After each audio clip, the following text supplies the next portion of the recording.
你好，欢迎收看《新闻面对面》，我是谢仲。来，开始为你介绍今天要请到的特别来宾，左边第一位，民进党副秘书长何伯文。大家好，大家好。台北市议员苗博雅。大家好。前民众党中央委员赵应山。五哥好，大家好。右边为你邀请到台北市议员詹委员。五哥好，大家好。资深媒体人邵逸夫。好。立法院罗文顾问、参哥陈柏惟，那马上赶到现场跟大家一起来讨论。好，那对国内来讲的话，最近整体上面的氛围你觉得怎么样？那国内呢，当国民党主席郑丽文上台以后，那一连串一些发言，包括副主席萧俊仁讲一国两区，包括他们的中常委何应禄的一段包括穿着毛泽东的画像的衣服啦，讲的一些回归祖国的话，这些对于国内的政治的氛围，就是对国民党未来的两岸立场，是不是标明了一条路呢？那包括郑丽文在接受亚洲日经访问的时候，那个所谓的他们给他的封号叫统一女神，而这些封号一路往下走的话，又会是怎么样？当然，在看到这些的时候，你会想到，因为蓝白合看起来，白银对于蓝银最近这样一些的发展。包括黄章主席的发言，那会愿意要上这班车吗？可是除了这个以外，蓝白合看起来是势在必行。明天礼拜三，那两党主席要碰面，柯文哲特别提醒了黄国昌一段话，要注意民调这一段。所以看起来当初那个3%、6%，所有这种东西，那个阴影一直到现在都还在，只不过那个阴影不知道应该算是蓝营还是白营的一些阴影。可是你还记得吗？我们在讲说立法院真的非常的勤奋，要一路上大家研会365天嘛，上工上次算大概是365天。而这样的一个研会，那有人揣测，尤其绿营的人讲说就是为了保护伞吗？可是在这过程当中，好，不管是不是因为这个原因，对黄章主席来讲，好，我们一开始就先来看钱的一些问题吧。对民众党黄章主席来讲的话，那凯资国际的那些钱到底会怎么样？对他的好朋友馆长来讲的话，是不是有涉及到收红钱？馆长直接跟你讲，他就没有收人家中国或者国台办人这些钱呢？可是这录音里面，包括大家所听到那些，那到底又是什么样一个原因？如果讲钱这一段的话，因为今天《镜周刊》再一次爆料，那黄昌跟凯资国际的钱之间是不是真的有关联？钱真的有回流吗？黄昌主席听完这个以后，他的回应让你先听一下，来。镜电视跟镜周刊到目前为止啊，过去的乌龙爆料、抹黑报道，到现在都还没有公开道歉呢。现在又继续用泼粪的方式在抹黑啊！我老实说啦，有什么话到法院去讲，我不会随着他们起舞。来一展有什么话到法院去讲？对，黄国昌在去法院之前，可能要北检要先约谈一下。为什么呢？因为今天媒体除了今天《镜周刊》的报道之外，今天黄国昌正式被列入以贪污罪列入他治案的被告。当然，这他治案啊还没有进入到侦治案，那他也是被列为被告。什么时候会转侦治案不知道，但是很清楚的，北检一定会约谈黄国昌。而约谈的事件，当然就是拿钱办事这件事有关系嘛，因为整个狗仔门事件里面最重要一件事情就是他有没有拿钱办事，他有没有透过所谓的凯思国际收取所谓他质询相关的费用嘛，这些都是周刊在质疑的。而这些金流，今天周刊也整理了一张表，非常清楚了。除了云力国际就是高辉啊，就是高翔的妹妹否认他这个100万是他注资之外，其他人周刊报道之后其实都没有否认啊。而这些人都跟黄国昌过去相关的质询内容也好，开记者会的内容也好，都非常的相关，包含智邦国际的这个黄安杰啊，以及前国民党中央立委陈建平，这个投资的各投资1000万，他们其实就是进周刊的所谓不出资的股东嘛。而这些进电视进电视的不出进电视的不出资的股东，这些不出资的股东后来推出进电视之后，黄国昌对进电视也有相关多的质疑跟质询嘛所以这些问题是不是他们出了1000万给凯思国际，而你黄国昌去做这些相关的质询的工作？另外最直接的就是这个台亚集团的汇入了200万，因为我们都知道今年的6月的时候，人家法务部是在开少年事件处理法结果人家你不处理少年事件，你去处理叫做老董诈骗老董被诈骗了50亿，你去质询法务部长说这些钱你会不会还给老董？所以有没有涉及所谓的你收了人家的钱去做所谓的这个质询的工作嘛？所以被所谓的现在检调被以贪污他治案来做被告来侦办嘛？这些问题我都要讲的是说，最重要的关键就是，不然你就是纯粹投资那你如果台亚集团汇入200万叫做投资，那你黄国昌可能就没事啊，反正我玻璃喝康啊，来凯亚国际不错啊，你可以去投资。那你愿意投资，你就要负担所谓的投资的风险吧，跟黄国昌没有关系。重点是今天报道的非常清楚，说有部分资金回流到黄国昌，他没有说账户，他说口袋里。怎么样的回流方式？哪一个账户？还是根本没有账户？只不过透过谁去拿到这些钱，金额多少都没写。但是周刊已经报道有部分资金回流到黄国昌。那如果证明台亚国际台亚这个集团他投资凯斯国际，并没有占有任何股权，而又有部分资金流到黄国昌的口袋里面的时候，是不是你利用凯斯国际来当成你收受贿赂的工具嘛？这个未来当然是减掉侦办所谓贪污治罪条例里面不违背职务受贿罪，他占现在黄国昌被列为他占被告的侦查重点嘛？所以黄国昌你在法院讲清楚之前，你要先跟检调讲清楚，到底这些周刊质疑的报道，你现在的状况是什么？另外，周刊还报道到的是所谓的红钱的问题嘛？当然，红钱的问题对于所谓的它里面写到说，透过所谓的张晋元到了中国的投资，而且张晋元是透过某一个蓝营的政治人物，但是他也没有写名字。但是我们都知道，张晋元过去是永丰金的总经理嘛？那永丰金跟蓝营哪一个政治人物？大家想想看就知道，连看就连得到了啦哈。来，阿淼，我直接请问一下，因为当时清华城那个案件你曾经质询过，就那个趴树啦，什么什么说的那些，这也被大家后来盛坤你也去作证嘛，这一块是。那现在如果拿钱的问题来这样看的话，因为凯斯国际就凯斯国际，黄国昌，你看他在镜头前面，刚才就每个礼拜他都要在镜头前面骂一次那个镜头看给你进电视，然后跟他们说你们到底抹黑跟那个什么到底要不要道歉？可是这件事情看起来，就凯斯国际的那个今天媒体上的报道，如果这篇报道的内容来看，他是说那些狗仔去法院地检署在传唤的时候，他们是讲说实际指挥或者什么什么，他们说是黄国昌，然后包括那个钱。我不知道他所谓的流到口袋到底是什么样一个流到口袋法，只是你看黄国昌的态度，告诉你他不担心，他不怕，很坦荡，大家到法院去讲。只是那个资金这样的一个流法，如果以法律认证来讲的话，真的会有问题吗？如果照媒体报道的那种流法，当然这案子我们没有亲眼看过卷宗相关的笔录了，所以我们只能假设，如果周刊讲的是真的，那他这个会有什么影响？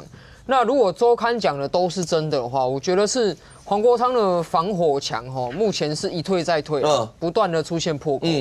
因为这个他其实设了一个本来是一个超完美断点，就是凯斯国际李丽娟嘛。这个李丽娟呢，从族谱上找不出跟他有什么关系，没有血缘，没有亲戚相关的关系。然后这个凯斯国际里面，因为他私人公司股东名单也不公开。本来它是个超完美断点，那可是不幸啦，之前这个周刊就把它挖出来说，原来这个李丽娟啊是黄国昌按照黄国昌的小姨子高辉的存证信函里面写的。那这个李丽娟的安亲班是高家的私人的这个高氏私塾这样的概念，然后那所以。黄国昌跟李丽娟的关系链就在这边被连上了嘛？就说奇怪了，你们家的自己的私塾、自己的安亲班的老师啊，竟然有民报、有求真民调，还有凯斯国际 ，OK？ 那这个被连上之后，现在他就是还有第二道嘛？既然这个断点也有可能被找出来，那这个第二道就说那凯斯国际虽然这个负责人啊跟我啊有这样子连带的这个好像是有点熟，但是又不太熟。但如果说我可以撇清这公司的业务的话，也还 OK。但如果周刊今天所讲的内容是说，这些狗仔、这些凯斯国际名下的挂了这去偷拍的人，如果他们真的去证称他们的工作是受到黄国昌的指挥，那这就麻烦了，因为这会演变成有点类似木可公司的状况。柯文哲他不是木可公司的负责人啊，他名义上面也没有挂木可公司的职务啊。可是有一个人出来作证，叫做李文娟，柯文哲50年老同学李文忠的妹妹，他有作证一件事情，他说柯文哲会看木可公司的账，这很麻烦，因为这公司如果跟你没关系，你怎么能看他的账，对不对？你这个有买股票都不一定能够去看公司的账呢，更何况你如果真的是外人，为什么账本给你看？那黄国昌遇到一样的问题啊，看这些这个狗仔这些跟拍者，他们的证词强到什么程度？如果说他们的证词的强度是到说啊，我甚至还拿得出一些对话来说这个黄国昌有指挥，哇，那这个问题大了，因为他可能被认定是这个凯斯公司的实际负责人。那这是第2道防火墙嘛？现在出现裂缝嘛？现在关键的第3道，有没有黄国昌的陈情人相关的资金流入这个公司？就假设这3道防火墙都破了，连在一起的话，那黄国昌会遇到个麻烦，会跟徐永明有点类似啊。因为徐永明其实坦白讲，他做的事是什么？就是他去跟人家讨了钱，政治现金钱呢，对不对？然后另外一边，他去一个公听会发言，以立委的身份发言。这2个只要一牵起来的话，徐永明现在一审是判有罪的啊。那黄国昌同样嘛，他如果说有个实质控制凯斯公司，收到陈情人的金钱，同时他又有为陈情人在立法院里面做质询，这方面就是他在法律上最大的麻烦。所以也难怪，你看他其实回答非常谨慎哦。他提到凯斯国际李丽娟次数非常非常少。今天讲的这所谓的狗仔的证词指向他是只字未提，他是有说这周刊又来胡说八道，有事法院见。他对于这个的回应其实非常谨慎，几乎不会去吐露任何的实质的资讯出来，所以我想他的实力还是很好的。他知道他在法律上应该避开的地雷。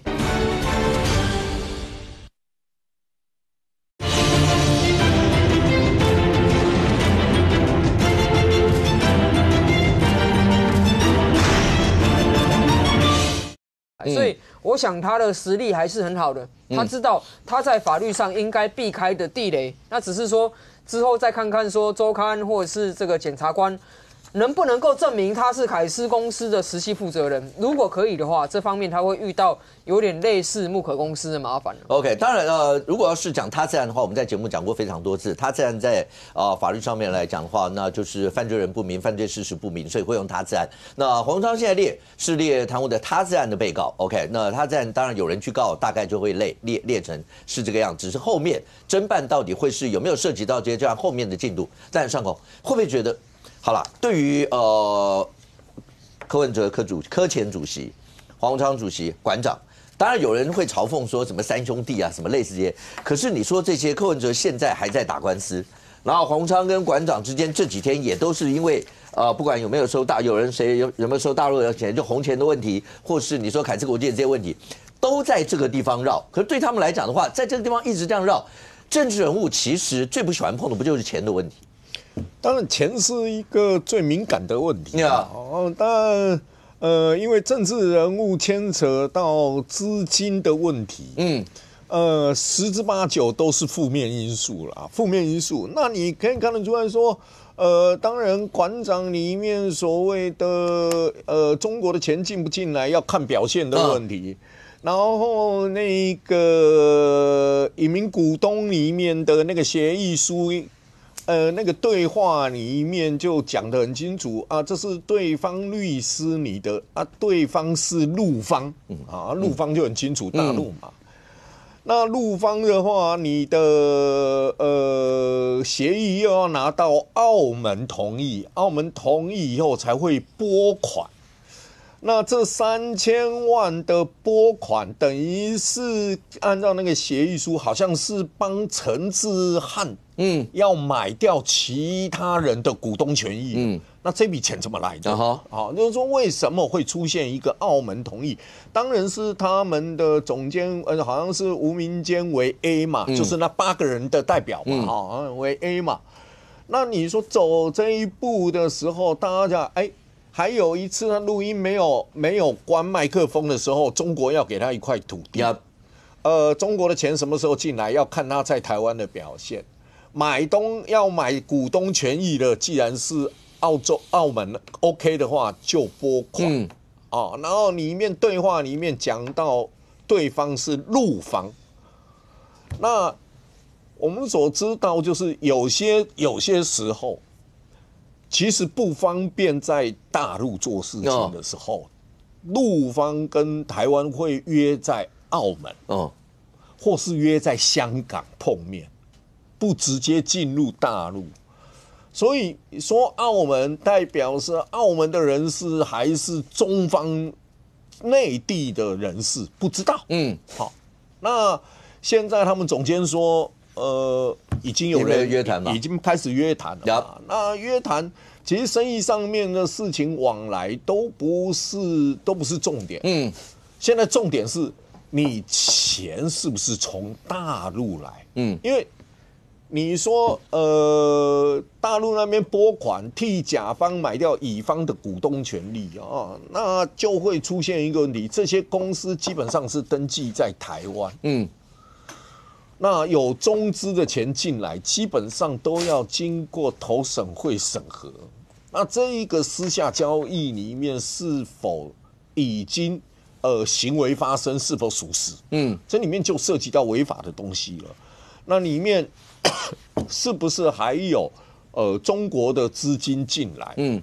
这个都已经调查了。你说其他那个盈亏的问题，其实我相信检察官不会去调查商业你盈亏的问题，除非是有股东认为说盈亏里面有造假、背信等等啊，你掏空等等什么的，那个才会查。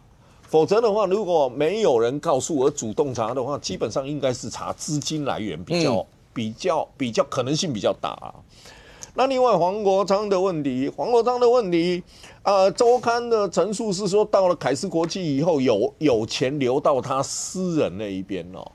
其实有人举发说黄国昌涉及贪污罪啊，那基本上是所谓的台亚的200万进入凯斯国际，而6月16号检察官的时候起诉了台亚的老董沈玉雄被诈骗51亿的案子，6月16号起诉，6月18号质询，因为中间6月17号是院会啊，没得质询，所以6月18号马上质询啊，这边有200万。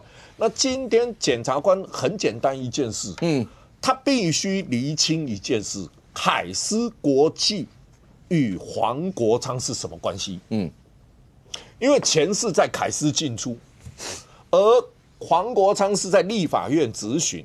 无论是黄守杰或是陈建平的1000万进入凯斯，跟黄国昌在立法院质询进电视执照的问题等等，因为钱在进入在凯斯，如果要形成一个所谓我在这边问证，可能这一个钱是因为黄国昌的因素而进去的话，这里面你必须检察官要去厘清。最重要的是凯斯国际与黄国昌的关系，否则立法院的执行那一段可能成立性不大。因为如果证实凯斯国际背后实质拥有人如果是黄国昌，或是他是实质影响力这家公司运作的人，那他才可以回到立法院这一个质询上面去连结，形成有无对价关系。如果这一部分你无法证实，这一部分你就没办法去连结它嘛。那就大家就会觉得很奇怪一件事了。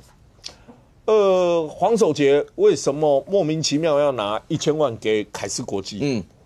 凯斯国际有什么惊人的业绩？然后陈建平为什么要拿1000万给凯斯国际？他有什么惊人的业绩？而且挹注的过程当中完全没有在股份上面显现出来，完全没有啊。如果你是投资，那你的股东持股应该会有变动，应该会有变动。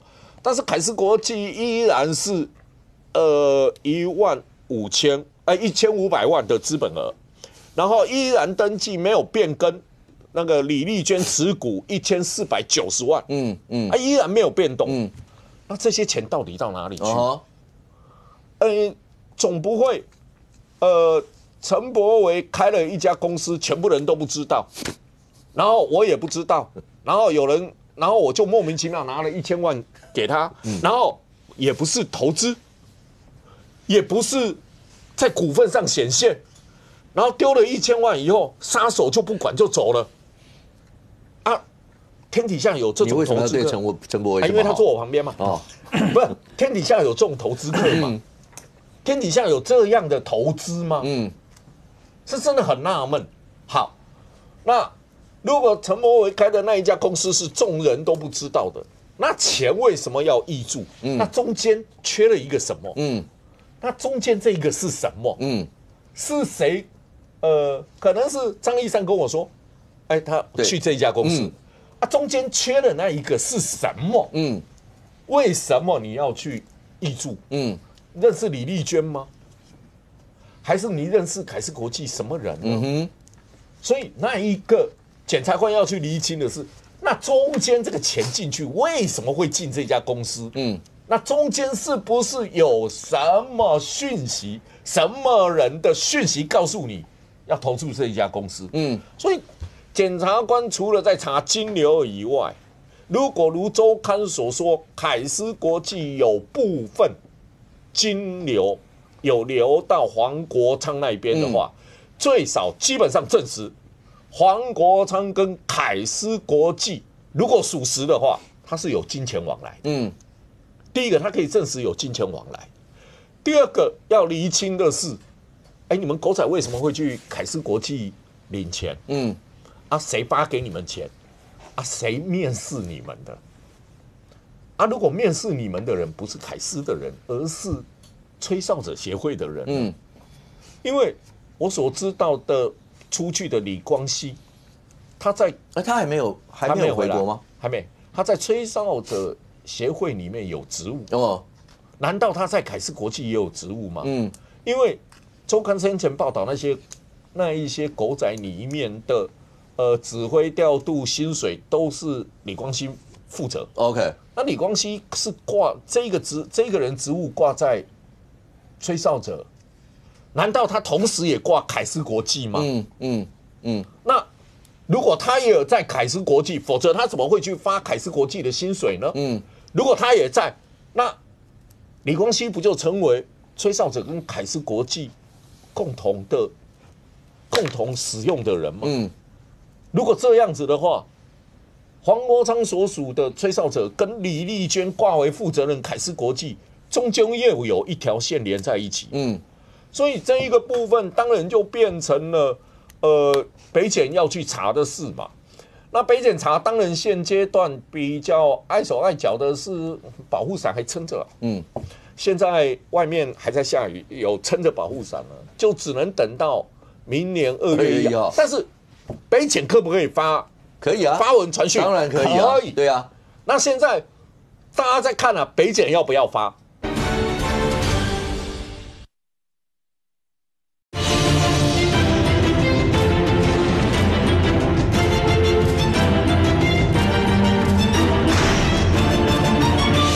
北检可不可以发？可以啊，发文传讯当然可以啊，对啊。那现在大家在看北检要不要发？北检可以发。现在立法院在审预算我北检可以发，你可以不来，我没办法拘提你而已嘛，就保护伞是拘提嘛，我要拘提你，我必须经过院会同意啊，那这跟搜索不一样，你搜索是经过立法院院长同意，你就可以进去，但你拘提是要经立法院院会同意，那你说蓝白现在多数可能吗？程序委员会他的讨论事项就把你挡住了，我相信北检也很清楚 ，no 了。等于没弄，因为程序委员会根本不跟你谈。所以在等2月1号吗？我觉得北检会不会等2月1号？但是如果说真的要给黄国昌难看，他现在就送了。你不来，如果真的北检弄个拘提函过去，立法院要怎么处理？可是黄国昌今天不是也直接讲了，既然你们大家要办这个案，你就放马过来。不，他又是回到柯文哲案嘛。绿媒。北检是民进党现在沦为民进党打手，你看他的说法是不是？你把前面是形容那一个他的事情把它遮掉 ，OK， 像不像完全在形容那一个柯文哲案党检媒一体，然后打击政敌怎么样？他那一段话今天又重复一次了，所以你看得出来，他把这一个案子要跟柯文哲那一个案子。形塑成一个政治打压案，又是民进党下手。好，如果是这样，来，民进党，来副院长来，不会，有几段话，因为现在看起来，我刚就讲，因为政治人物都不喜欢有跟钱之间有这样的一个纠葛。黄昌的态度也已经很明显，当然镜头上都看到。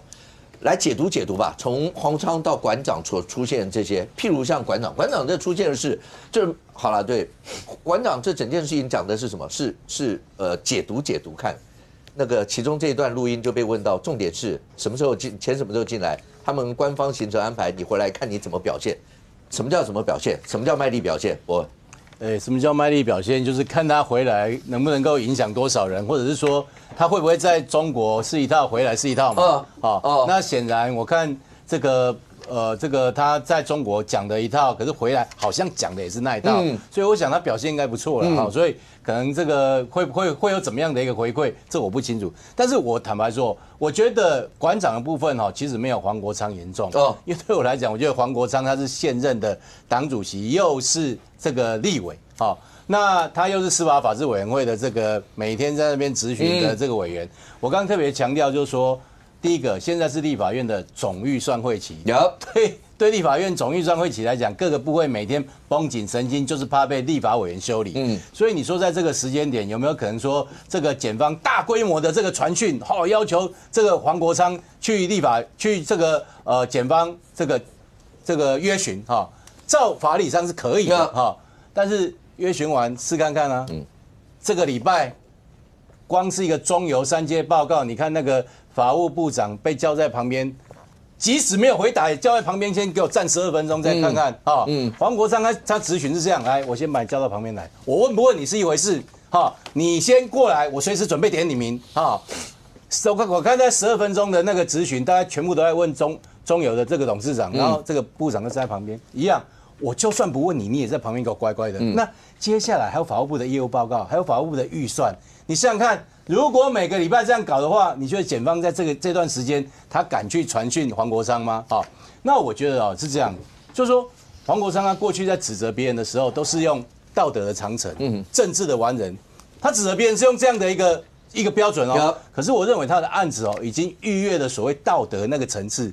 坦白讲，那真的是已经到了法律的标准。大家都知道凯斯国际养狗仔，然后凯斯国际跟黄国昌的关系匪浅。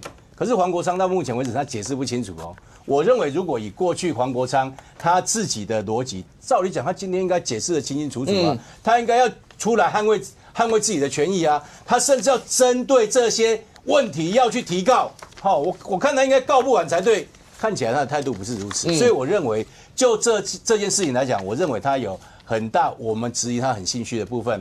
第二个，我也希望为什么这届的这个立法委员真的也莫名其妙，这个会期，从去年开会一直开到明年的1月31号，通通都没有休会，通通都是在院会的这样的一个状态。请问你到底在搞什么？请问你到底在保护谁？黄国昌是不是为了黄国昌的这个保护伞开到明年的1月31号，然后无缝接轨到明年的2月1号开议？所以我认为这个中间有太多起人疑窦的过程。但是我觉得这段期间，特别在总预算期间，真的不要再为难我地检署了。我真的认为，以这种民众党政治干预司法的那种狠劲跟那种敢我认为他这个段期间只要敢传讯黄国昌，未来在立法院恐怕总预算吃不完兜着走。现在看起来的话，那蓝白合看起来就是一个趋势。然后黄国昌，你看到还有这样有话到法院讲，意思就是他就要告这些人都是子虚乌有，都是抹黑的这些。那对于蓝营来讲的话，怎么样看待政治人物跟钱这些？不管是你说黄国昌，或是像阿管他们像这些中间的这些过程，因为如果当然，那黄国昌主席已经表态他是无辜的，是被抹黑的。可是如果万一要是有什么状况，会不会影响到蓝白合一些情，都是大家考量的。刚才有来宾质疑说，那个保护伞那是为了要保护伞才延会，上公算过嘛，365天都没有休会，这真的是为了保护伞吗？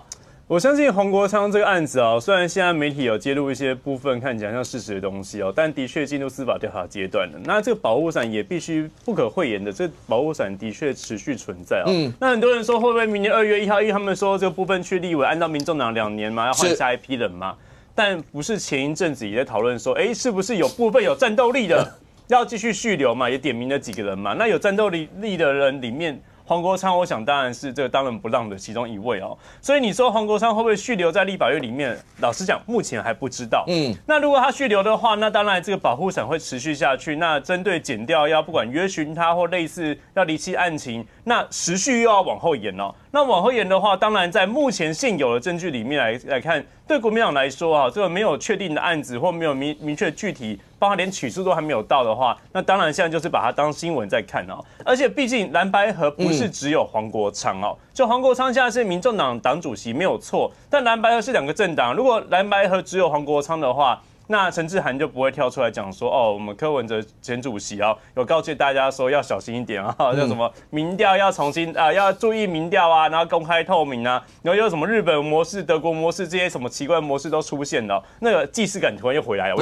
我原本还觉得蓝白合，明天这个见面应该是这个前途一片乐观，突然之间过去的这些纠葛又拉回来之后，发现好像也没那么简单啊。所以我觉得面对这样子一个状况啊，黄国昌的案子。以现在而言哦，他要把它操作成是一个政治迫害跟政治打压，这是他的操作，他当然有可以自由去这样做哦。那包含柯文哲的案子，过去也是讲了一堆证据，但现在看起来也正在调查当中。那以民众党支持者而言，会觉得说啊，柯文哲无罪，那还没定验就是这样子。那更不要谈黄国昌现在连起诉都还没起诉啊，所以我觉得现在去讲啊，黄国昌他也不会回应啊，他也没有说哦，我觉得有或没有，就只说哦，这些都是在放消息，干嘛的。所以其实要在这个时间点就让黄国昌在这个案子上让他去盖棺定论，或者是一刀毙命，我认为还言之过早。OK， 那刚刚开始有位观众朋友介绍，那立法院荣誉顾问3个陈柏惟赶到了现场，来欢迎 Thank you， 大家好 ，Thank you。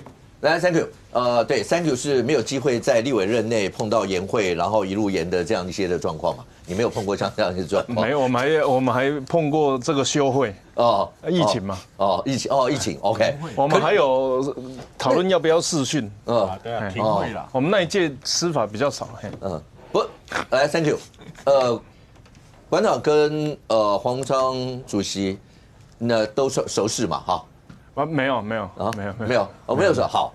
现在碰到这些状况，你自己来看这些好。你说阿管在被他的那些以前的亲信啊什么的爆料爆成这个样，我们当然最关心的就是有没有红钱这些问题。可是你就算再怎么爆，他的斗内狂涨不是吗？他们的意思就是说，那个管粉的粘着度不是你们这些人能想象的。这就会有什么红钱，他就跟你解释，他就没有拿钱。至于你们大家各自解读那个什么录音档的，或是刚刚讲说那个没有关麦嘛，没有关麦串出来什么给你1块地这些，那又怎么样呢？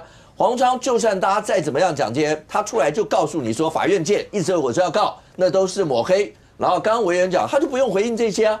那他连起诉都还没有，面临到的这些，你又能奈他何？财富的来源其实源自于讯息差。讯息差背后代表的意义是社会信用。那为什么讲这个？因为有些人在意自己的信用，他可以建立自己的这个财富跟社会地位。有些人呢，就是比较投机的，用所谓的讯息差在创造自己的财富。黄国昌跟馆长最大的共同点就是他们是利用这种所谓的讯息差，他们与他们的受众之间对于政治的讯息差，或者是对企业管理的讯息差，来博取他们的选票跟钞票。那这个我们形容为投机性格。我举例很简单，我是一间有信用的二手车行，大家来跟我买卖，我如果有一台给你偷赚多赚了、泡水了、事故了然后卖你贵一点，但是隐瞒那个讯息，那我没有信用。那有一种是我卖你就卖你了，我哪骗的贵，输过的泡水也骗贵的贵啊。那这样子呢，我就破坏了我的信用，但是我还是有赚到这笔钱这个叫投机性格。那想要长久的政治人物以及我们欣赏的业界会给他所谓 credit 有信用的，这个就是你必须要一直很坚持，你可能会水深火热被拷打，甚至被罢免但是我们坚持在这条路上。那另外一种投机性格呢，他为了短多长空他可能会用一些花言巧语来骗票。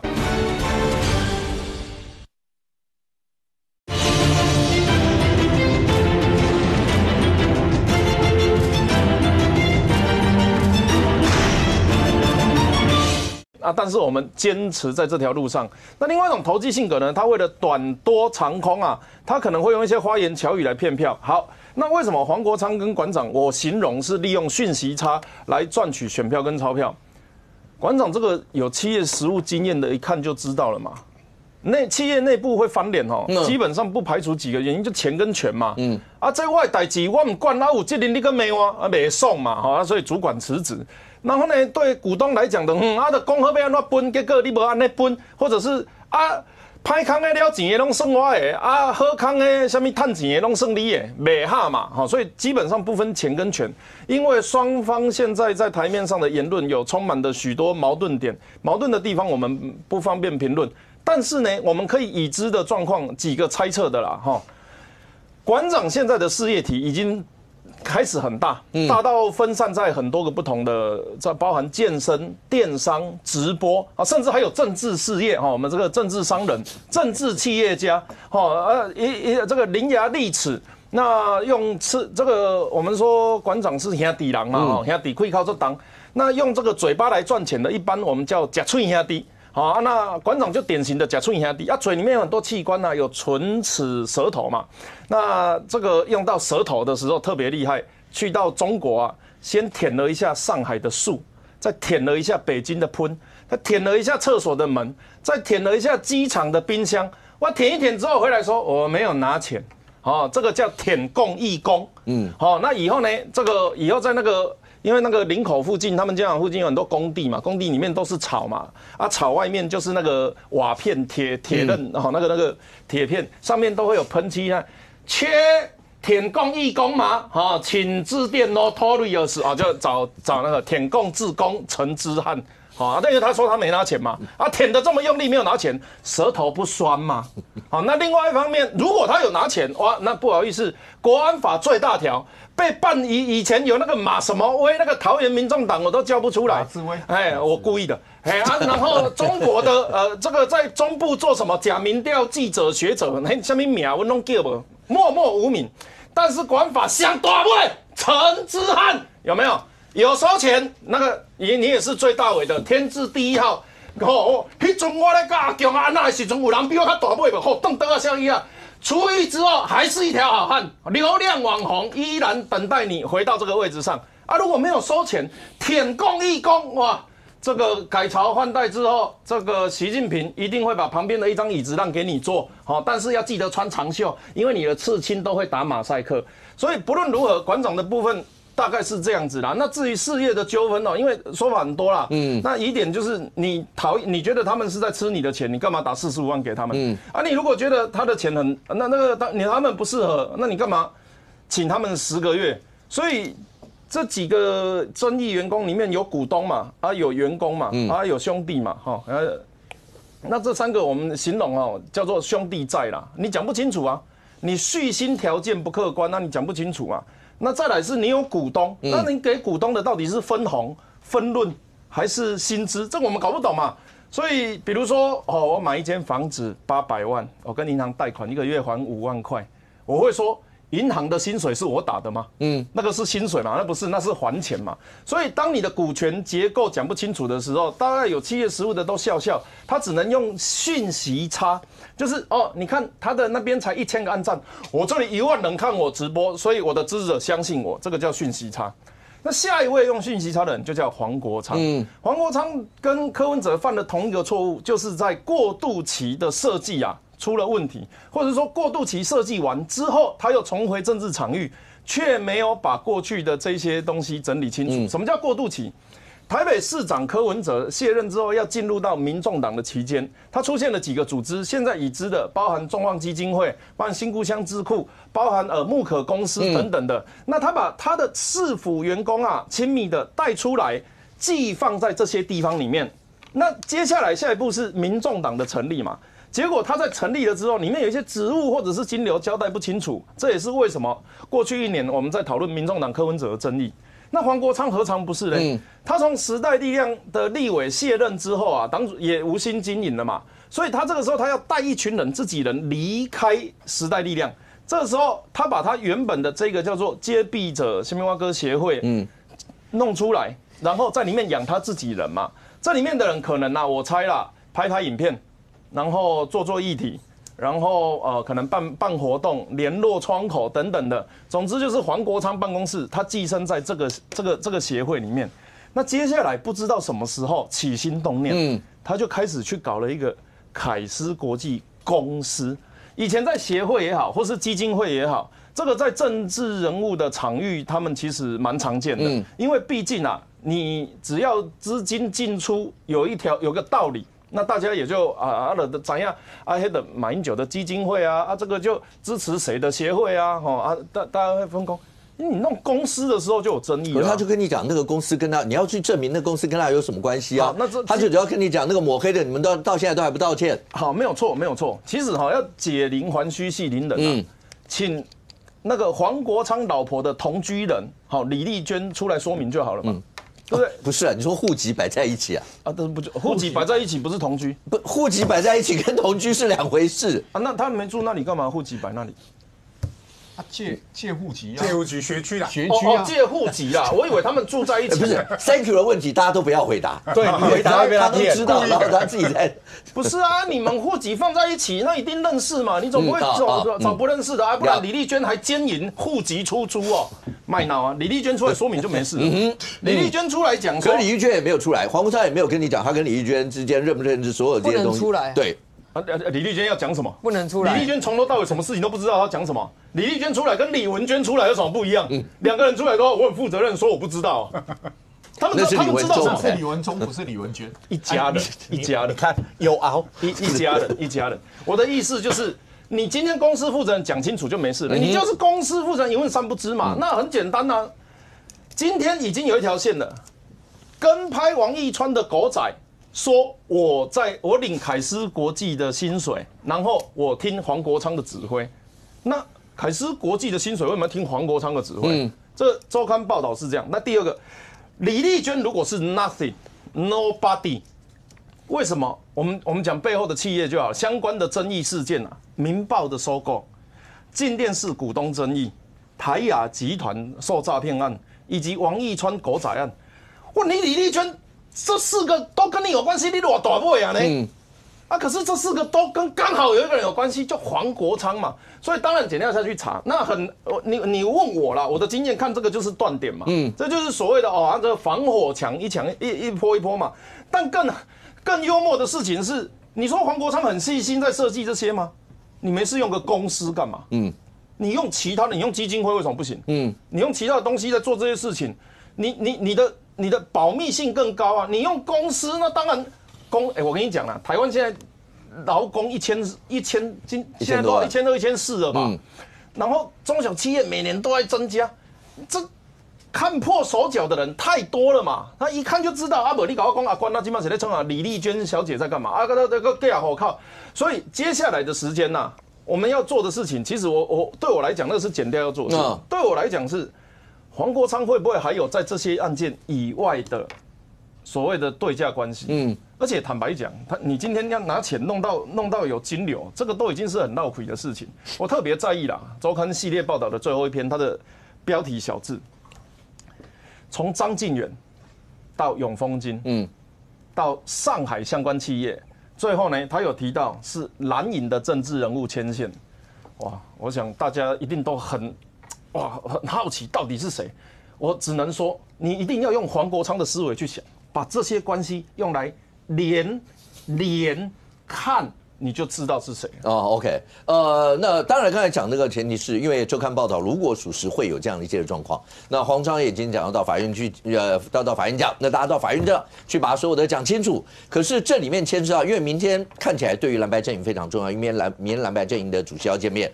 那对国民党来讲的话，那国民党的主席郑丽文从11月1号到现在18天，这里头中间所有一些发言啦，所有这些，好，来一战，有人讲说那个过程当中，因为看起来郑丽文他的那个方向是蛮清楚的，可是连那个亚洲日经直接用了一个副标叫统一女神，没错，当然他也没有出来驳斥或是说抗议啦，或怎么没有这些，但重点是其他人。萧旭成的1国2区，或是那个中常委何英禄直接穿着毛泽东的衣服，直接讲回归，这些言论是把蓝营的方向摆得非常清楚吗？在未来，对，国民党的两岸论述很讨厌，那4个字哦，摆来摆去，摆来摆去。但是其实各有不同的意思，而且有所谓的比较向中间靠拢，或比较向统一靠拢。譬如说，江启臣曾经提过各表一中，他做党主席的时候，他本来要把9·2共识改到各表一中，因为各自表示说很重要。我跟你讲的跟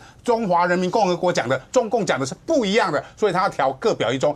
各表一中，习近平就不发贺函来了。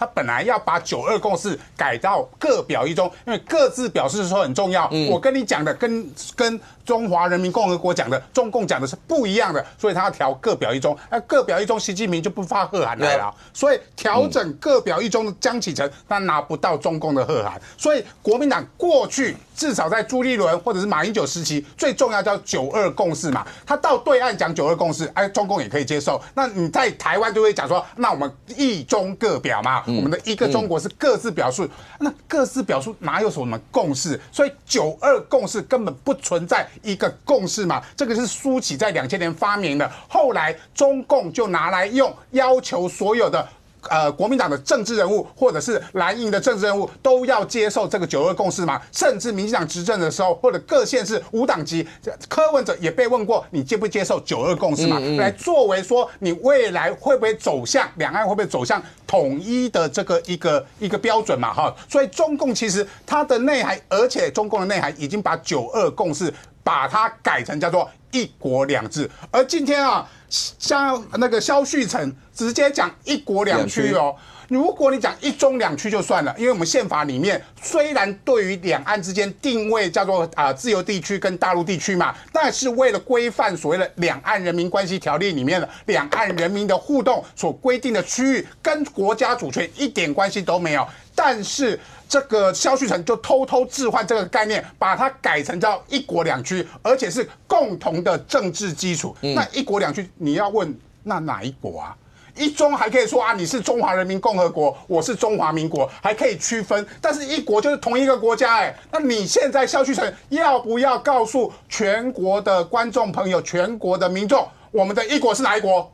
萧旭岑要不要讲？国民党的代表要不要讲1国是哪一国？你的1国是哪一国？而且是共同的政治基础哦。如果你1国是中华民国的话，那对岸可以接受吗？也不能接受嘛。所以萧旭岑其实已经把国民党的立场从9·2共识一个模糊的概念，变成一个清楚的概念，就是两岸不只同属1中，而且两岸同属1国。而这个很容易就陷入了中共对于9·2共识的内部的意义诠释，就是1国2制、1国2区跟1国2制已经差别不大了。这个就是现在郑丽文要走的路线，而郑丽文的路线是非常的危险的嘛。他从过去的在外交路线上面的联俄容共抗美，现在两岸同属1国的话，变成是郑丽文的路线，已经把马英九的路线往洪秀柱推。洪秀柱至少还说我们叫做1中同表，他还是说1中，那1中同表大概可以糊弄嘛。但是1国2区的话，就完全没办法糊弄，你就要对所谓的1国的意义是什么？虽然他是专访里面提的，但是对于国民党来讲，他就把统一的进程往前迈进一步嘛。而这个东西要讲的就是郑丽文，当然他作为这个党主席，他从他找2个副主席的时候，就可以看到他的野心嘛。他的野心其实就是郑习会啦。张荣恭过去联湖会就是张荣恭办的萧旭岑就是马习会啊。所以接下来的郑习会，他必须对中共释出更大的善意之后，他要铺排这个所谓的郑习会嘛。那未来会重新回复到国共论坛嘛？因为在2005年的时候，就是张荣恭办了这个联湖会之后，接下来才有所谓的国共论坛。而国共论坛什么时候停止的？我都觉得，为什么说接下来如果郑丽文继续走这个立场，一定会对2006年的选举产生冲击。国共论坛是在2015年的时候，李四川担任国民党的秘书长，建议底下停办的，到今年停办了10年了，是李四川建议停办的。而李四川是未来国民党在2026年极有可能代表国民党选新北市长，而且他的声势会比蒋万安更高的一个人的时候，各地可能都要扒着李四川选举的时候，那李四川你要不要对于你停办的国共论坛，现在郑丽文要回复办理，你要不要立场表述一下？你赞不赞成郑丽文回复办理所谓的国共论坛？而你赞成回复为什么当初你要停止举办？而当初停止举办非常清楚的就是，因为他们不赞成洪秀柱的路线，不赞成洪秀柱一中统表的路线，所以他们才停止办理的国共论坛嘛。现在郑丽文要回复停办，而冲击最大的就是李四川，就是所谓的中国国民党内部的所谓的本土派的主流路线的时候，他们这些人对于2026年的选举的冲击都要重新评估。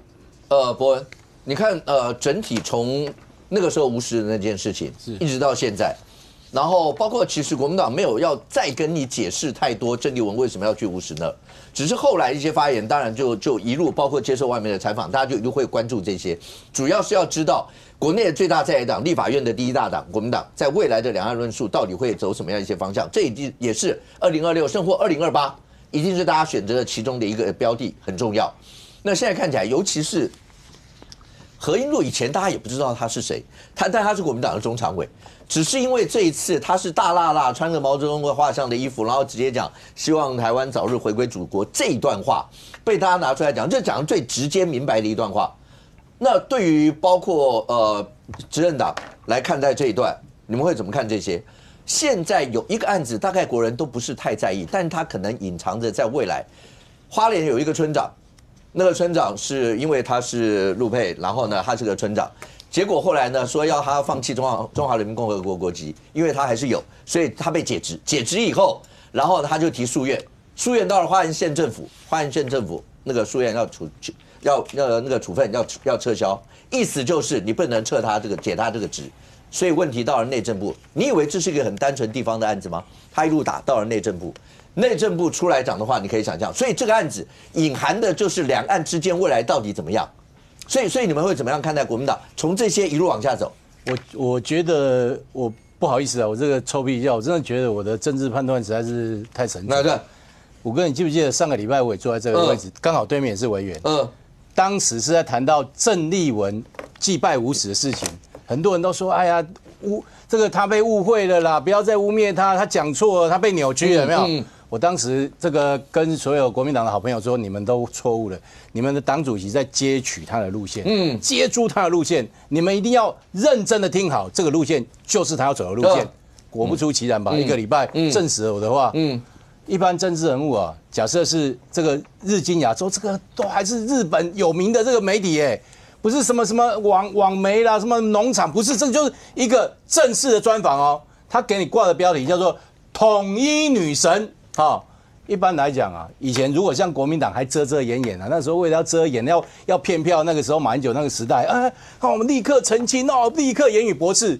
他现在不演了，郑丽文不演了，郑丽文告诉你，我就是要走这个路线，我不但走这个路线，我还要兼革实院的院长，主席兼革实院的院长，未来党的路线、党的价值、党的理念就跟着我走就对了。他果然是如此啊。好，那我觉得坦白说，这是不是坏事？我认为也不是坏事。不要再骗了嘛，不要像过去马英九以前多辛苦啊，多可怜啊。你现在才知道说马英九多辛苦。马英九现在是因为年事已高，所以他把他的遗志这个继承给他的这个办公室主任。什么叫遗志？不是遗志，就那个他的终身的职志，终身职志继承给他的这个办公室的主任。其实现在办公室主任是傀儡，他讲出来的是马英九的话。我跟大家讲，过去马英九讲台湾的前途由2300万人决定，现在都知道这是骗人的嘛。我跟大家报告一件事情啊，未来的选举是这样，未来的选举很清楚，就是未来台湾是要被中华人民共和国的路线统治，或者是要接受中华民国台湾多元价值的路线，就是这么清楚。我觉得这没什么不好，这个提供给人民做一个清楚的选择。为什么？很简单嘛，你未来，而且我认为坦白讲，这也不是选择统一啦，我认为这个就是选择被并吞，跟选择我们维持自由民主多元价值，就是这么清楚。好，为什么我这样讲？很清楚啊，除了上个礼拜这个曾丽文的那一番话哈，被这个清清楚楚走这样路线之外，他们的中常委现在也讲话了。你刚刚讲那位何录音哈，何英路哈，以前没有人听过他，现在一战成名了啊！我告诉大家，毫不遮掩，他讲什么？他说我们伟大的领袖毛泽东把国民党赶到台湾了啦。国民党的中常委啊，好，第二个，他讲说什么？他说我是中华人民共和国的女儿，哈，他讲什么？我再跟他说我肩负重任，就是早日让台湾回到祖国的怀抱，早日统一，哈。他说我有靠山，我有后盾，我的祖国，我怕你什么？他身上穿着毛泽东的上衣，然后他高喊：这是毛主席教导我们为人民服务的这个意念，哈。好，我请问大家，我刚念的不是共产党党员哦，是中国国民党中常委何英路，他所言每一句我都照实念，没有加一个字，没有减一个字。好，那今天讲这样话出来，你看到曾丽文，国民党上上下下，他们曾丽文主席、他们的副主席几位什么有没有出来讲说言语驳斥？没有啊。一般来讲哦，他讲到说我们伟大的领袖毛泽东把国民党赶到台湾来了，我讲句不客气的话。考纪会就要启动了，这个还需要人家检举吗？骑到你头上来，毛泽东他说他是毛泽东的信徒，然后他说把你们赶到台湾来，请问国民党，国民党任人这样践踏吗？不是，因为国民党哦，过去我们形容说国民党好像是这个中国共产党的一个这个盟友，现在不是啊，现在变直营店了啊，他现在已经变直营店，他毫不遮掩了，所以很多人问说这样到底是好或是不好？我认为其实也没有什么不好，我认为反而是那种遮遮掩掩哦，然后背地里做这种中国协力者，我觉得那才可怕。你今天把你的政治理念拿出来，未来大家就清楚说，你投给柯志恩就是支持郑丽文，支持郑丽文就是支持国民党中常委讲的，我们肩负的责任就是早日让台湾回到祖国的怀抱，早日统一，这没有什么不好。你把路线讲得清楚，不要骗票，让人民能够在选举的过程中知道政党的理念，做一个清楚价值的选择。国民党针对像这样的一些内部的想法，大概会是怎么样？郑丽文主席最近的这些发言是明白标示了，刚才伯文讲，从吴石那件事情开始，就是接触出未来国民党的路线了吗？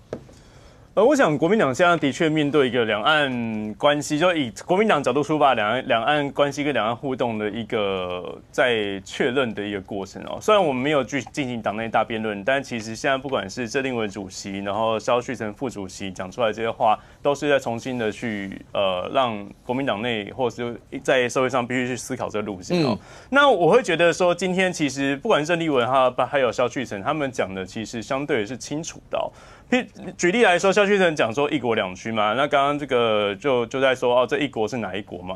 萧旭岑在受访的时候很清楚的讲，是中华民国宪法之下的一中宪法的所谓的一国两区，所以这个国当然是中华民国哦。那当然这样子，中华民国，你说对岸会不会接受？我猜对岸不会接受啊。但问题是，这就是我们中国国民党的一个立场啊，就是我们中国就是指中华民国啊，所以类似这样子一个论述，其实过去你要讲一国两区，哇，看到都吓死了，哇，这个东西怎么可以讨论？过去国民党面对这议题，过去这几年啊是很模糊的啊，不要讨论跟两岸相关的议题。但也的确，郑丽文上台之后，面对两岸，因为国民党过去的模糊，我们也没拿到选票，我们在这个大选的时候，总统大选的时候还是输嘛，所以。与其这样子，不如把这个清楚的说，两岸国民党立场到底是什么，清楚的说清楚。那郑丽文呢，他怎么讲？他讲说，这个国民党不会放弃台湾的民主自由，然后国共交流不会为了做而做，不会为了办而办，务实的进行，不会放弃台湾的民主自由。那很明确啊，郑丽文没有要被统一的意思啊。请问除非今天老共也变民主自由，大家再来谈嘛？这不是过去有人讲过的话吗？但短期之内，或者是看起来应该不会发生类似的事情嘛，所以郑丽文也把台湾然后中华民国民主自由立场踩得非常非常稳固，就是这样子去谈。那的确，他有一个言论是会让大家去思考的，因为他的确不管在对日经亚洲的时候，日经他这个媒体的时候讲说，这个台湾这个支持统一的言论，它也可以成为一个言论自由。那以现在的台湾社会来讲，这个说法当然民众会觉得，好奇怪啊！你要讲这个支持统一，那这个统一按照现在的国力啊，客观事实的国力，看起来统一比较有机会是被对岸统一嘛。那所以你的统一就是指我们要被两岸统一，要被统一吗？那所以回到国民党以及回到郑丽文立场，我觉得就是这个时候就换成我们必须说清楚，统一固然是一个言论自由的一个选项。但当我们的政党在论述这个选项的时候，我们不一定支持这个选项。但你把它摆出来的时候，我们对于统一的态度是怎么样？中华民国统一中华人民共和国吗？还是它是作为同一个选项，但我们不会去使用它，我们不会去接受它，但它是以言论自由，我们必须保卫的。类似的东西都是在这一次郑丽文当选主席的时候，我觉得试图让大家去辩论，甚至让他讲清楚的。喂，那你们为中常委的言论，如果照刚才好没有躲过，好，对不对？再来，对，有需要处理吗？被发现，好，继续哈。我觉得是这样子啊。何英路中常委中常委其实过去在国民党里面，他是一个权力核心，很重要。但的确我也是很老实的说，这几年的中常委，因为国民党在野，中常委并没有像过去一样有这么大的一个代表性意义以及权力那何英路他讲的是。不管是毛泽东，不管是这个中华人民共和国政府你回到萧旭岑讲的一国两区这基本上，这国是指国家认定的问题，但何英路是直接同意了对方的政府不要忘记，中国共产党或毛泽东的确是把国民党打败的。那所以你今天面对一个过去的敌人，把国民党打败的敌人，然后这个时候你身为国民党中常委，你去唱和对方。我觉得这个是非常非常不应该，而且是严重的事情。好，至于要不要什么考绩的问题我认为这个当然考绩会他们自己去开要怎么样，我不知道但也的确这样子言论在国民党内，我觉得不应该被接受，不是言论自由问题，是我们党的问题。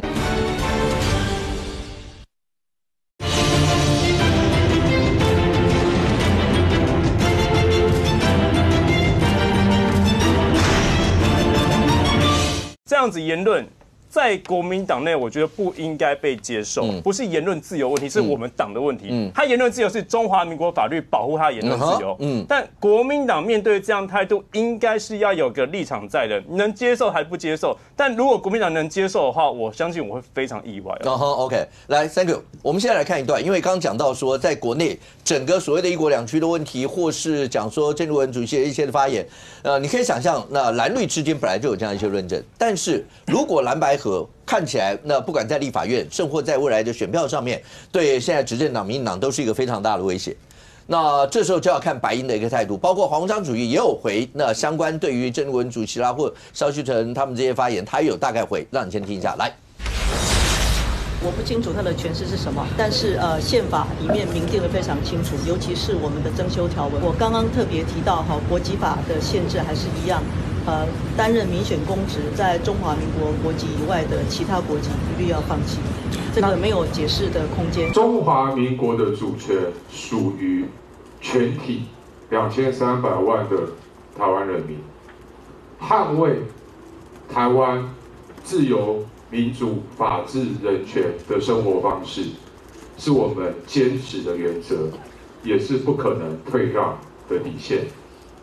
两岸彼此之间意见的不一致跟分歧，需要用最高的智慧、最高的诚意、本于善意，相互的多沟通，才能够有效的来降低两岸彼此之间擦枪走火的风险。来，三个上一个在擦军火的、亮枪亮剑的，2016年黄国昌。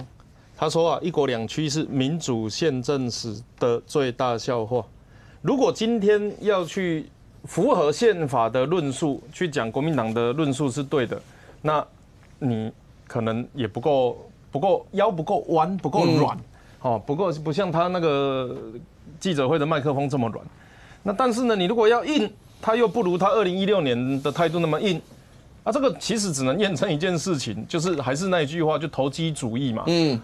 这个现在的受众没有看过他以前受众的样子，那我觉得这个在资讯爆炸的时代，慢慢的人类会找到克服的方法啦。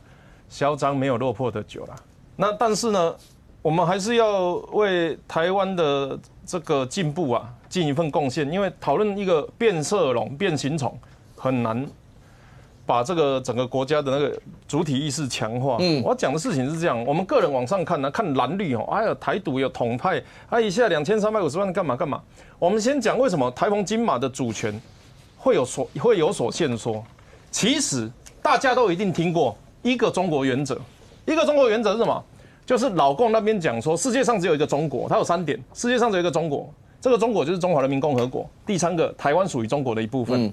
如果国民党要证明自己要去统中华人民共和国，请列解一个中国原则，不然的话，什么一中各表那个都瞎掰，因为你没有办法列解它的第2个原则啊。它一个中国原则的第2条就是一个中国是中华人民共和国嘛。那你跟他讲9·2共识，认同一中原则的时候，那你第2点就无可回避啊。那更遑论第3点，台湾属于中国的一部分。那或者是还有一种情况，国民党发现说不行，我在台湾水土不服，我要回去。那你就认同一个中国原则的世界上只有一个中国，这个中国是中华人民共和国，然后台湾不属于中国，他没有对一个中国原则做任何辩论嘛，所以我们可以知道国民党的史观或者说他的政治立场是符合一个中国原则的。那既然符合一个中国原则，他就不能得罪老共。好，这个部分我们先放在这边。如果认为我讲错的国民党朋友，你也可以反驳我。那另外一边，民进党在干嘛？你去看台湾、日本，包含韩国，我们说啊，李在明啊，很亲中的，一到中国就斜，一到台湾就斜哦，然后在网络上有一些可能就觉得，你不够挺台湾，他要跟川普会面，他也讲啊，国际民主同盟之间对于台海的现况也有3个原则，反对两岸片面改变现状，呼吁用和平对话的方式解决。第3个，我们会反对战争，而且对于反对发生战争的手段，是非常强烈而且坚定的。那符合这边的原则就是好嘛，那我们不要片面改变现状嘛，看要叫中华民国台湾，或者是我们喜欢自称台湾都好嘛，但是我们不要跟中国一个中国成为一个原则嘛。这2个其实是有交集的集合。台湾就在那个很小的交集里面求生存，我又不能改变现状，但我又不想属于中国，然后我又不能这个宣布独立很辛苦。但是呢，你要跟哪一边做朋友，这很好理解，因为在民主同盟国家里面，他们是没有反对你认同自己是中国人，所以基本上蓝绿的论调都奠基在这个上面。刚刚黄国昌讲的那个根本就民进党的党纲，这有什么好讲的？台澎金马的主权是有2350万坚守民主法治。你语速用 AI 改一改，我当这手金枪的恭维嘞。这一模一样的东西有什么了不起的？那黄国昌干嘛不加入民进党？投机嘛，这个就是抄一份说法来讲。所以作为一个政治人物，应该要跟大家讲的是我们带领的方向往哪里去。国民党这边的状况，我坦白讲，我也不喜欢统派有没有那个声音？有那个声音嘛，有那个代表群嘛。所以我不知道那个何什么何英路，何常委，你不是何中常委，何中常委，我跟你讲，我也是很尊重，对不对？他至少代表了一部分，不管你要叫台商、台干、台什么蛙哥的，去中国那边有办法，也因为我承认一个中国，然后滋润我的家族或者是这个身边的朋友嘛，所以他有他的办法。那另外一边，你也不能反对我们坚持自己民主自由，然后有选择权，而且未来一直都有选择权。其实这两边的这个我刚刚讲中国的一个中国原则，跟世界看待台湾的反对片面改变现状，其实有一个交集嘛。那个交集就是不能片面改变现状，要干嘛？要有共识改变现状。那个共识在中国国民党这边就是，那我们2个统起来不就没事了？那对绿营这边来讲，那我们2个民主起来不就没事了？就看你是统独意识比较强的，你就会支持国民党嘛。你如果是支持自由民主的，就是站在绿营这边嘛。我借一个人来讲话，叫沈伯洋。沈伯洋有做哪一个台独的法案吗？其实没有。他有做哪一个台独的言论跟论述吗？其实也没有。你要跟我比独，他可能还差我一点，我自认为啦。在修法的过程里面，我把的护照上面台湾加大，这个也很独。什么样没有？什么样在做的事情是强化民主？反而是强化民主之后，老共跳起来生气了。我改护照，老共还不敢讲，对，还不愿意对我怎么样，因为会承认我们有个国家有个护照。所以你要知道，什么那个不是统独之争那个东西叫做威权恐吓民主。所以台湾的政治路线，蓝绿之间不只是统独，最重要的是民主法治的国家跟未来跟对方集权统一嘛。我跟你讲，你今天倡导民主的人哦，你是不能反对民主统一的。东西德当年是两边有各自的议会，然后投一投说我们要弄在一起，那个叫两边有共识解决没？啊，现在要怎么共识解决？哦，我们这边也选一个独裁的领导人，然后就跟习近平对下这样子，这不合理。所以这才是国际的现况，也是两大之间难为小，或者是说两种不同的意识形态之间难为小，不只是统独，也绝对不会只有也不应该说不只是统独，啊也包含了更多的是政治体制上面的选择，你要专制还是民主？不过现在看起来，我不晓得观众朋友你在乎国际局势跟台湾我们内部的一些的关系的话，你可能会对于的一些局势，你现在真的要非常非常的关心。阿妙，我们直接这样讲，明居正老师讲说蓝绿啊，大家还有白银，大家都应该多读所谓的国共关系啦这些，那是对我们国内来讲的话，你到底要用什么样的言论，你要走什么样一些路，你总要先了解过去，才知道未来是怎么样。但眼下国际社会大概全球都在看的一件事是，老共跟日本之间。因为高市早苗讲的那段话，台湾有事，然后日本会危及到日本什么什么。因为这段话，现在已经到了好一般状况，老共那个地方全面降低跟日本的关系，包括民间的，然后包括他们的海警船就直接又跑到包括钓鱼台旁边啦，又直接发生这样。然后现在就是日本。包括主管跟中国大陆事务的，然后呢也要飞到那个地方去。现在国际社会大家都在看，媒体上国际媒体是直接用中日因为台湾两边发生争执，现在就已经到这个样子啊。这个明居正老师哦，就劝大家多读历史。我觉得有一个关键点，是因为中共的手法会换包装，但是换汤不换药。中间那个关键的中共要用的那个手法还是一样的。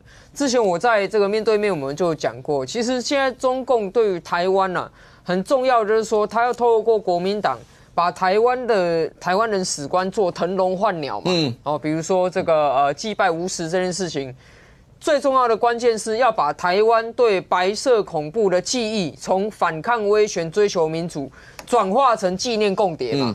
所以他们现在就是要讲说啊，这个共谍也是白色恐怖的受难者，所以呢，这个要记忆白色恐怖的话，去祭拜共谍这也没什么啊，腾笼换鸟嘛。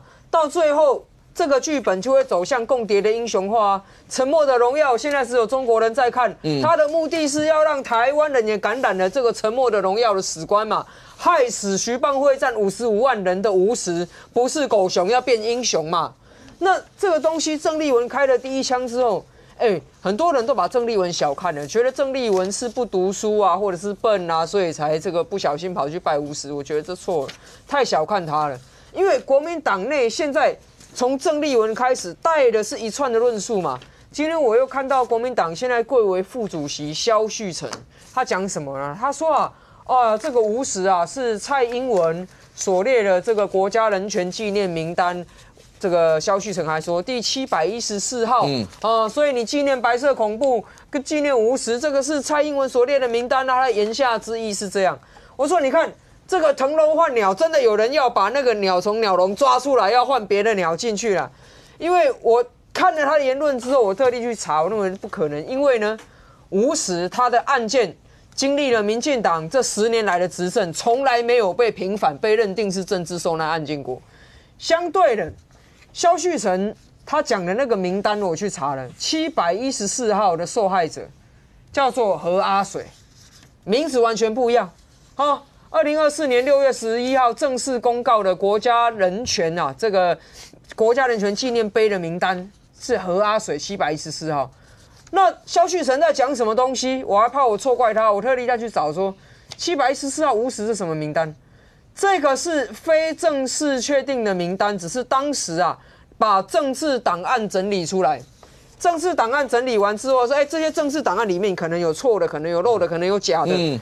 整理公告说，让社会各界大家来看有没有错误的。那无实当时在列在这个预告名单，后来怎么样？被踢掉。所以其实在这个民进党执政期间，无实是正式被踢掉，认为不算白色恐怖受难者了。结果今天萧旭晨讲一个相反，他说，这个是民进党造册，说是这个白色恐怖受难，然后是蔡英文还编号714号，这乱讲嘛。可问题是，这个乱讲难道是偶然吗？萧旭晨难道是不读书又不懂事的人吗？不是，他现在是国民党副主席耶。你看主席跟副主席的口径多么一致，这绝对不是有人不小心耍笨的偶然。那现在中国对台湾要腾笼换鸟，对日本要做什么？做软柿子测试。他要测试谁？高市早苗。高市早苗刚上台，而且他在这个首相选举当中曾经遇到风波，就是本来自公联盟这个解散。那高市早苗还运用他政治手腕去找这个维新会也加进来，让他选上首相。中共他最喜欢怎么样？趁你还可能不稳的时候，测试看看你的反应是什么。你看以前中共布局无实这个共谍，现在他对台湾是不是一样用渗透？没错吧？那中共以前对这个蒋介石、对蒋经国有没有测试过说，趁你这个可能复行世事刚上台，对李登辉一样也是刚上台的时候我就戳你看你的抗压性如何，看你会变软柿子高市长们一样，他就遇到这软柿子测试。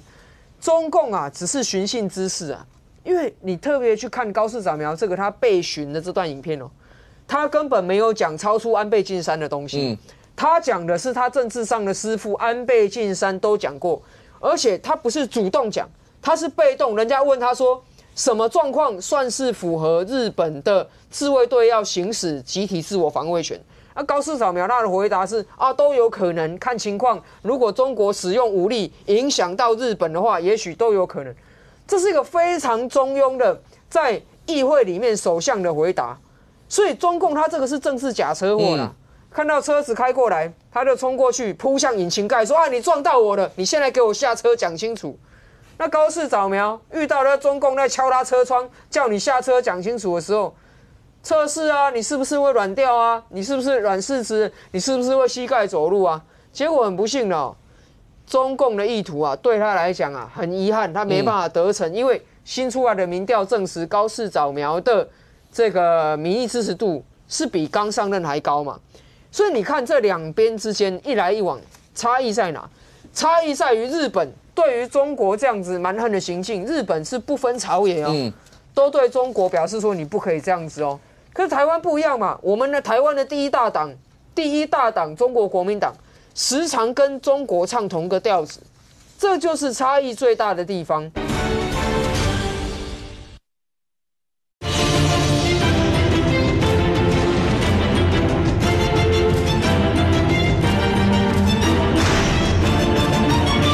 可是台湾不一样嘛，我们的台湾的第一大党中国国民党时常跟中国唱同个调子，这就是差异最大的地方。人家要腾笼换鸟的时候，你还要自己把鸟笼打开，在里面把你自己中国国民党长期以来反共的意识形态都要丢到垃圾桶去了。那如果是以这样来讲的话，当然对于台湾来说，应对中国这些早就知道的手法会比较辛苦，因为历史故意被丢掉。所以我想，现在这个年代多看看以前这个国共内战的历史对于防卫建立起我们自我防卫意识还是有帮助。我要不要简短回应一下？因为包括赖清德总统有直接回应中日之间这件事情，他是说希望老共能够展现大国风范，要克制什么什么。然后郑丽文主席直接讲说，赖清德总统这番话火上加油，一点注意都没有这些。阿苗刚讲，当碰到两岸之间问题的时候，国内所有的政党，大家能够跟日本一样吗？都能够一致对外吗？要不要回应一下？我当然觉得高市他这一篇发言呢，他其实不是单纯的中国大陆跟台湾之间的一个反应，他包括他们自己日本国内其实也有很大的不同的意见那因为毕竟他有他特殊性，过去讲这个台湾有事日本有事，都不是在首相的这个位置上去讲的，包含过去安倍晋三也是他卸任之后去讲的所以高市他当然这一番言论是有他指标性的意义在那当然我觉得台湾发生事情，然后这个假设真的发生战争的，有其他国家愿意来伸出援手，这不是坏事但是的确，那个赖清德总统在讲到说面对对岸应该要有大国风范。我其实觉得赖总统这个回应也不太对，好，怎么讲啊？赖总统已经很明确把对岸定义成境外敌对势力了。你面对你的敌国，你干嘛还讲说他有什么大国风范？他就是已经是你的敌对势力了，他要什么风范？你在这个时候，你还希望，就是说，你还希望这个大陆的部分，或中国的部分，他去针对高市的意见，或者针对台湾这样子保卫意见，然后希望他们自己去克制，就跟你过去对于大陆的那种鹰派或者是那样子一个对抗的言论，其实我会觉得有一些的反差哦。但总归来讲哦，高市的意见的确在台湾就譬如说泛蓝的内部也引起一些疑惑，包含马英九前总统其实有发一篇文章被大家攻击哦。那我必须讲哦，日本要这个所谓的帮中华民国去做防卫。那我很感谢他的这样子一个动作哦，但如果真的双方之间真的是这么紧密的一个朋友的话，那其实我觉得平常也有更实际的，除了战争之外，更实际的外交关系可以去掌握或稳定两国之间的一个友谊哦。所以单纯的日本有事台湾有事，平常互动交流很多，我也知道。那举例来说 ，FTA 可不可以签？能不能建交？这就是我们面对国际关系，我们现在现实就是会有这样子的问题嘛，所以大家比较务实的去看这个问题，而不是单纯的说单纯的说面对两岸发生战争的时候该怎么做。其实最后还是回到日本的对内的民调，刚刚阿苗讲高市民调的确往上升的，但针对台湾有事、日本有事这个民调，40%多的人赞成，40%多的人反对。好，其实比例是差不多。那如果真的发生战争的话，日本除了出动他自卫队保卫台湾的话，请问一下，我不是很肯定日本内部的民众是不是能按照一开始的立场持续的去支持这场战争啊？这我还是发生战争的时候，大家都不希望发生，那不希望有这样子一个结果。上公，如果对国民党来讲，国内最大的在野党，然后立法院的第一大政党。现在面临到的是郑文主席上台到现在18天，10月1号到现在，所有这些过程的一些言论，你自己看跑了这么久的政治的，包括看到各政党之间这样的一个路线，对于国民党在未来2026、2028，你觉得会有什么样一些的影响吗？那其实以台湾来讲，好了，台湾跟对岸之间当然都希望春暖花开，可是如果要是真的发生什么样的纷争的话，我们就算全国团结成一个拳头，可能都打不过人家，因为这是客观现实的军力问题。更何况我们现在看起来，我们不像是一个拳头吧？我们可能是各自有很多不同的一些的想法。那对于这些来讲的话，对台湾未来到底该怎么样去处这样？以前在国民党历任主席的时候，如果像何英禄那种发言，中常委的发言，你觉得国民党会怎么处理？第一个，过去如果像何英禄这样的发言哦，其实是违反了国民党里面的规范，规范了，因为它里面讲的事情其实是蛮具体的，统一是他的责任啊，他必须扛起这个责任等等啊，就是说，国民党的中常委基本上是最高的权力机构的成员之一，既然讲的话是他要担起统一的重责等等啊，其实过去，其实你历任看到说，就算是亲中，也几乎没有看过中常委做如是表态，就表态的这么清楚的，其实是很少的。那当然，你从过去。吴敦义时代的时候，吴敦义为什么？其实吴敦义是很想去中国的，但习近平那一边呢是坚持不见的，因为他是把吴敦义定为华独的代表，他是定为华独的代表，所以根本就不见哦。那过去里面对何英禄这样的一个做法，如果是其他党主席。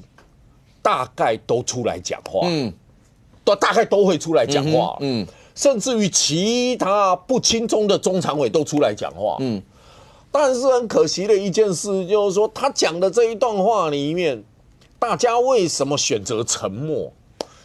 大家一回过头来，我们主席也差不多这个样子啊，就你今天一个主席会不会带动一些亲中的勇于表态？现在变成这个问题。不是郑总，如果他们是亲中，其实，在台湾言论自由，你说他的态度是亲中或什么，他可能会跟你说，我的亲中是希望两岸用对话对抗代替对抗啊，你用什么这些词，这都是各自的表态，大家都可以接受。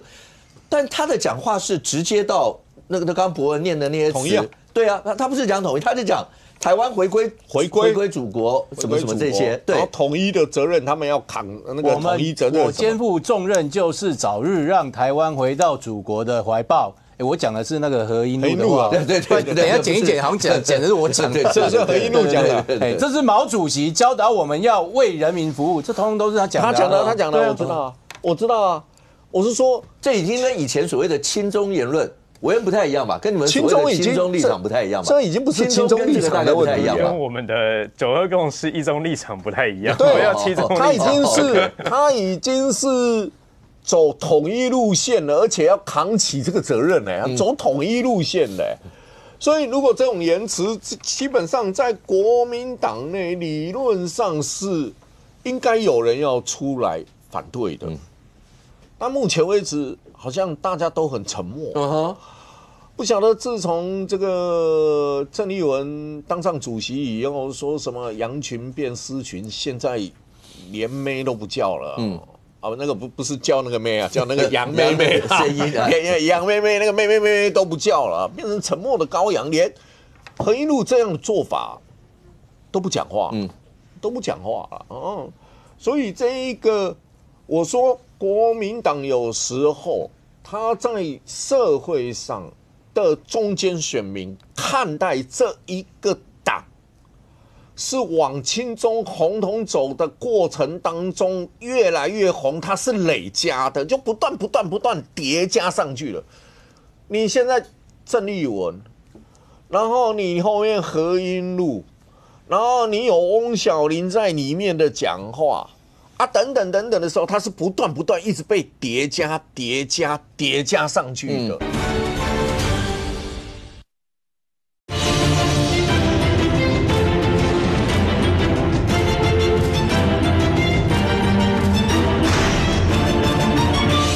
然后你有翁小玲在里面的讲话啊，等等的时候，它是不断一直被叠加上去的，然后都没有一个人出来，或是有一股力量说我是不赞成的，去把这个声音平衡掉。当你没有平衡掉的时候，社会的认知就是，你看你们党内这个也是，那个也是，这个也是，那个也是，它会变成不断的叠加。你看你们的主席是，你看你们副主席讲的是一国两区啊，马英九基金会执行长，难道马区长要回来了吗？我没有，我们国家主权在哪里？怎么样？他不断的叠加的时候，当人民的印象不断叠加走向红统的时候，你说2026年会不会影响？2028年会不会影响？其实某种程度上看今天。国民党能不能把你的票源拓展到中间去？因为很多选举是中间选民在决定嘛，中间选民你能够抢的多跟抢的少的问题。现在看到的是，似乎没有往中间拓，还倒退。它的倒退有可能是什么？知识蓝跟经济蓝，知识蓝、经济蓝的选票。其实从过去几次选举的例证上面来看，他们不属于那一种我一定要含泪投票的人。他们是有选择，我根本冷漠不投票了。如果你们连知识选民跟经济选民，你们都在可能流失的过程中，那你2026虽然看来相对比较民进党的对手，你们还有优势，但你的选票有没有办法去承受流失，一路走向2028？如果你不能承受，或是你承受不起的话，那2028重返执政这4个字，可能还是国民党要持续喊下去的梦想。现在看起来，立法院会变成另外一个战场，尤其跟所有的民众也许息息相关的，就是财划法这件事情。那卓荣泰院长，那为什么会直接讲说，如果这样的话，那大家真的就全面开战行了？为什么会这样？先让你听一下卓荣泰院长说什么。来，这个火速通过的党版，国民党党版没有办法解除目前的问题，反而造成更大的问题。所以我要告诉国会，应该不要一意孤行，协商未到根本绝望，我不会放弃协商，但是全面的抵制未到最后关头，我们也不会轻言的抵制。国会把中央政府抽了血，一直在弱化中央，也拿错的药要中央硬吞下去。所以今天才造成这种中央地方互相在财政上发生困难的现象。来，博文，真的会全面开战了吗？我觉得这不是全面开战，这个是为了要严守台湾的一个财政纪律。我跟大家讲，这事情严重到什么地步？过去他们2修那个财政收支划分法，第一次修的时候，已经跟中央要了4156亿。我跟大家报告，你跟中央要4156亿也没关系，我退一万步讲。你要了这些钱，至少你跟中央讲好，营养午餐是不是你地方要给？这个长照你是不是要负担 ？T Pass 你是不是要负担？租金补贴你是要负担？然后相关的这个跨县市的重大建设，是不是地方县市要负担？如果大家谈好，那4156亿那没有问题。好，可是问题是地方又觉得没有，那还是你中央要出，中央通通都要出，然后你地方又拿4156亿。不知道要做什么，这个地步。结果呢，他之前不是修法，结果搞了一大堆钱分不出去嘛，对不对？分子分母搞错了。好，结果本来修法是说希望把那个部分能够把它做一个改善，结果不是。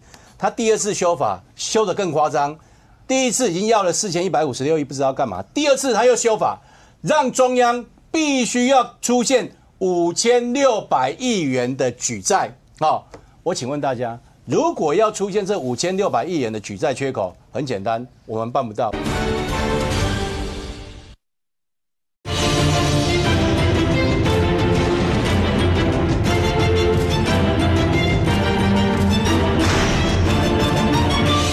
结果不是，他第2次修法修得更夸张，第1次已经要了4156亿，不知道干嘛。第2次他又修法，让中央必须要出现5600亿元的举债。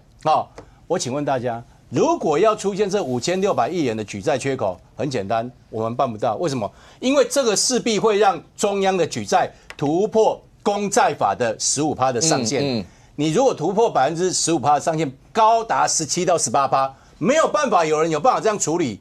你这个不但是违法，而且是严重破坏财政。结果国民党的这个财政收支划分法第2次修法，就是要逼中央要让举债上限高达到17%多，所以这是很明显离谱的事情，根本办不到。但是国民党硬要干，所以面对这个事情，当然我们希望能够有解套的方式，但是看起来国民党一副就是要把你这个斗臭斗垮，所以我认为这个事情非常严重。那不如这样，我倒是呼吁，如果国民党真的要硬干，还有一步，你们自己先提案。去修改公债法，看你们愿不愿意继续再留子孙，把那个公债法的比例上修到20%嘛。如果你们愿意这样上修到20%，那大家再来谈说这个有没有办法？否则依目前国民党的修法，根本不可能依照国民党这样的版本来进行预算的编列，所以这是非常扯的行为。喂，火车对撞在所难免吗？因为现在行政院提自己的版本哦，那这老实讲也是当时不管是国民党跟民众党在提财法修法的时候，其实在讨论之初就一直有希望行政有自己版本哦，但的确行政院当时是没有提版本的哦。好，那你说的确那时候风风火火过了这个财划法之后，国民党蓝白立委也过了所谓大罢免，当然大罢免某种程度也是针对国民党那次修法的一个信任与不信任的投票。必须说分子分母那个所谓修法瑕疵的确是存在的，也后来也把它修掉了哦。那整体过程当中，其实就针对那个没有修，那个没有修，那个提出根本没有修，没有修，提出要修嘛，因为它还是有分配问题嘛。然后最后就是说现在的部分就是针对譬如说的确财划法按照过去国民党版本的时候，地方多了4167亿。但的确行政院在一般性的补助款减了1300多亿，然后计划型补助款其实也是从原本2900多亿变成减掉2600多亿，然后剩200多亿哦。就是说，当然这些东西这目前都还在讨论过程当中。那以现在卓荣泰院长讲的说，这个现在按照目前财划法版本，需要这个举债5600多亿这样子哦。当然，我觉得这个当然中央部会也需要试算，但我也必须讲哈，我们客观来说，我也同意伯文哥刚刚讲的，补助款财划法把钱给地方之后。包含所谓的什么租屋补贴就有一些事也要到地方，因为过去的确是中央推出政策，然后中央跟地方一起买单的比例不一样，那也的确这需要修改，这的确是中央跟地方都应该去讨论的事情。那今天有新闻哦。行政院的确有邀地方各县市首长的主计处的相关人员，然后到行政院开会。那按照台北市的回报，就是说行政院也只给了一张 A4 纸去讲说，一般性补助款该怎么样，然后也没有公示哦。那我当然不认为行政院是故意去做这个事情，但的确在沟通过程当中，你应该尽速的去把这些厘清分配。现在是怎么样？立法院里面，在野党跟行政院彼此之间这样子彼此对抗，针对行政院版本要修不修，要不要从头来过，现在正在对抗。中央跟地方就目前版本也在分配上面也不断的对抗。那回到民众来说啦，我必须说，民众在意的不是说地方拿了多少钱或中央拿多少钱，是我们的福利或我们的支出能不能持续下去。不要有任何的折扣，这还是民众要的一个修法结果。看起来财划法那中央地方之间的火车对撞是不是真的难以避免？那对所有的民众福祉来讲的话，到底会不会产生任何一些的影响？那这事情一路往下发展，我们大家密切的观察，拭目以待。非常谢谢现场所有来宾，也非常谢谢观众朋友收看，我们明天见，拜拜。